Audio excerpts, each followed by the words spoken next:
Something you should know about me is that I am far from an expert skier. Regardless, I do still enjoy a nice ski retreat, sitting at the lodge, drinking my hot cocoa, and I do enjoy skiing, I promise, if you count the bunny slopes, that is. You know, the mountains that are about as steep as the floor you're sitting on. A few weeks ago, my friends took me on a ski retreat, and they decided I was ready to conquer the blue slopes, or the next level of difficulty. I did not feel ready to conquer the blue slopes. I was terrified. I was so scared that as I got off the ski lift, I couldn't keep my skis straight. Instead, I pizzaed all the way down the mountain, or at least the 20 feet I made it before I fell flat on my face. What I didn't realize in the moment was that my fear of failure is what caused me to fall. I was scared of falling, so I pizzaed down the mountain, which led to me landing flat on my face. But fearing failure, it's not just an issue for skiers. It's a challenge that each of us face every day. According to Linkagel's Fear Factor Index, 1 in every 3 Americans reported fearing failure. And that's just the ones who weren't afraid to report it. And this should come as no surprise to us when we consider how we're taught as a society to fear failure. Consider social media.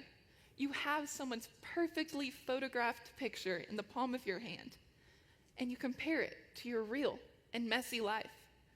And when your life doesn't compare to their highlight reel, you view yourself as a failure. Consider academia in your classes. You have to make the grade, you have to pass the class. And if you don't, you fail. You might fail the class. You might lose your scholarship. Consider our Western culture and our values as a society. We're competitive. We want to win and come out on top. In the wise words of Ricky Bobby, if you ain't first, you're last. But fearing failure has serious consequences. When it becomes a constant source of tension in your mind, it can lead to anxiety, depression, performance issues, and issues in your relationships with others. Let's go back to my time on that mountain for a minute. After I fell flat on my face, I sat there for about 10 minutes. And in those 10 minutes, I had to make a decision. I could sit in my failure, or I could get up and try again. I could have a fixed mindset or a growth mindset. According to Dr. Carol Dweck, an American psychologist and Stanford professor, someone with a fixed mindset views their intelligence and capabilities as static, something that they play no role in determining.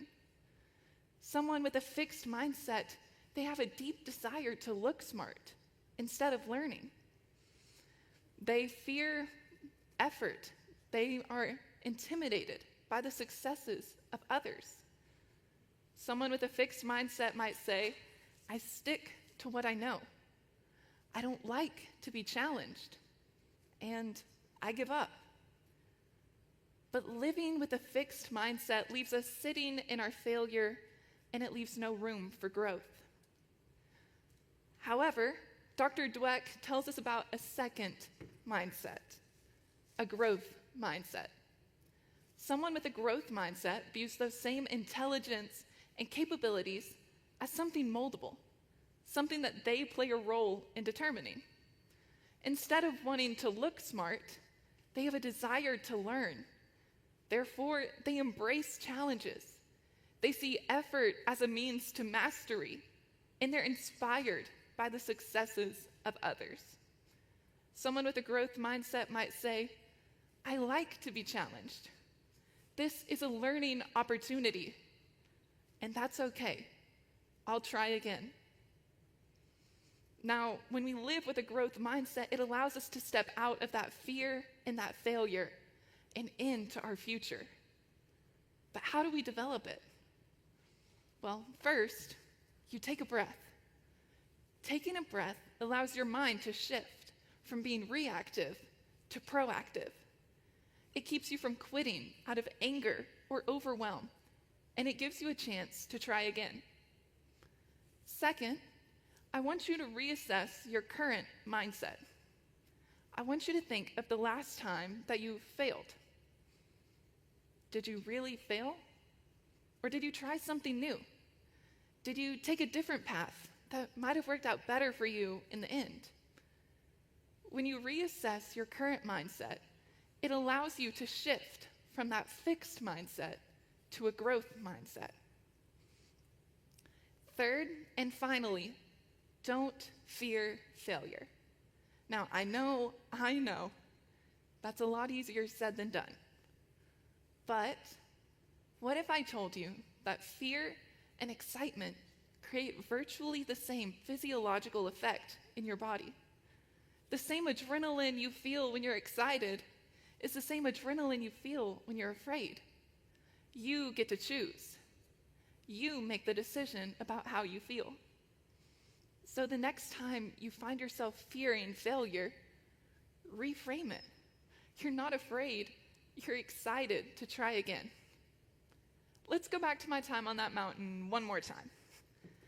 In the 10 minutes that I sat there, my friends had time to ski to the bottom of the mountain, realize I was not making it to the bottom of the mountain, and take the ski lift back up. And in that time, I got to make my decision. Now, I could have thrown my skis, I could have gotten mad at myself and quit. But instead, I chose to have a growth mindset. I chose to believe that I could get better. So they helped me to my feet and helped me put my skis back on, and I went back down the mountain. Now, it was not pretty, and I assure you it was quite the sight to see.